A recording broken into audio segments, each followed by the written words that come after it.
Okay, good morning. This is going to be the last lesson that we're going to do on pointillism. So if you're picking it up, it's Friday. It should be Friday.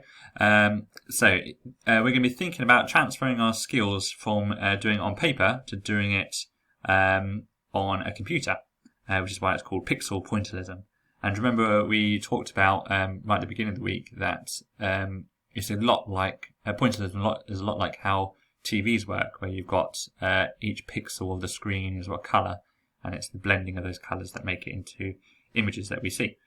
So that's what we're going to be focusing on. We'll be looking at pixel pointillism.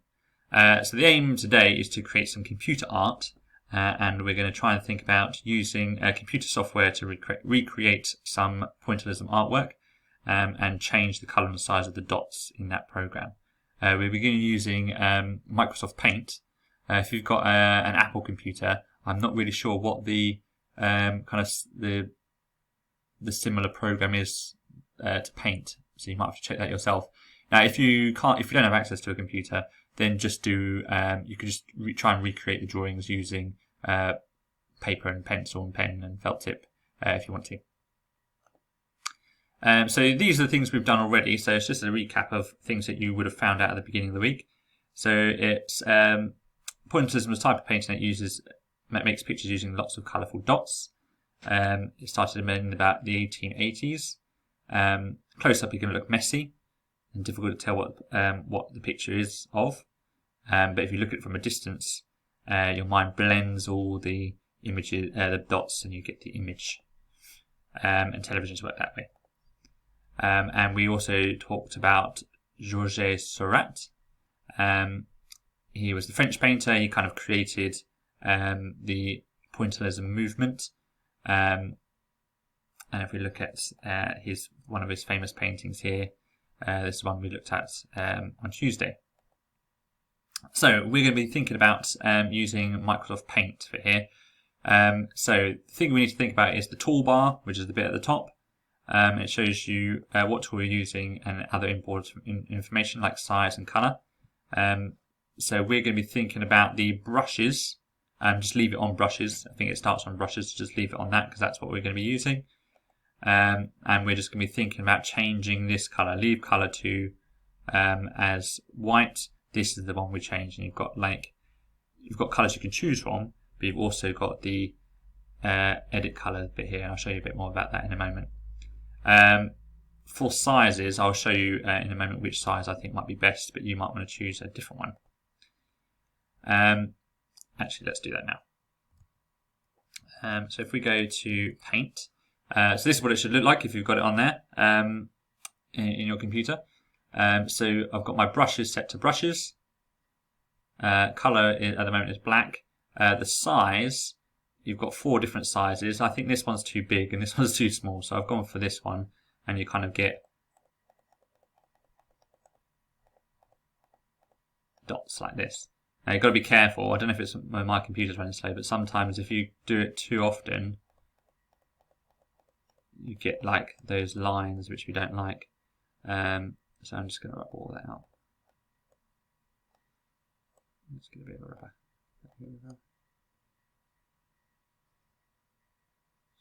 Okay, so you've got all those colours there, and like I was saying before, you can look, if you click on the edit colours, then you can get a whole range of colours. You can kind of just pick what you want. So if you take a custom colour and have that one, let's say, and you can have it there. Can you do that? I don't know. Oh, let's just give me that. So let's go back to what we want.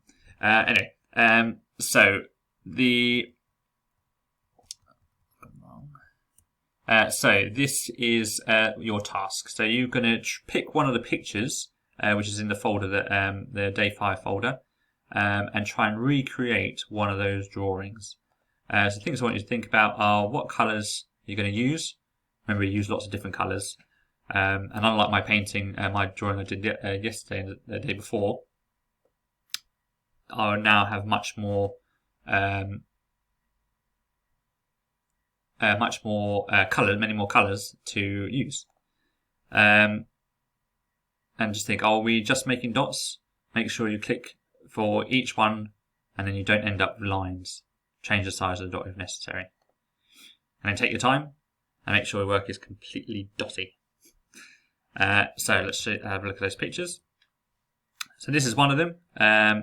This might be the easier one, perhaps, because it's just the table with, I think, an apple on it.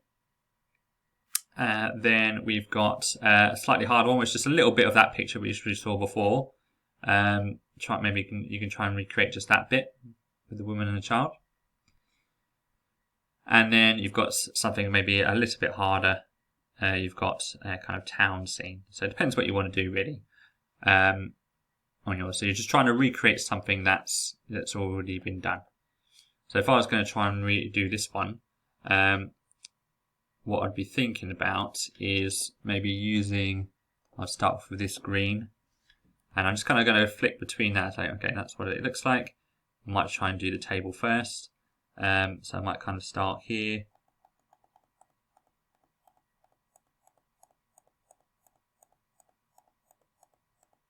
You can probably hear me clicking for each dot.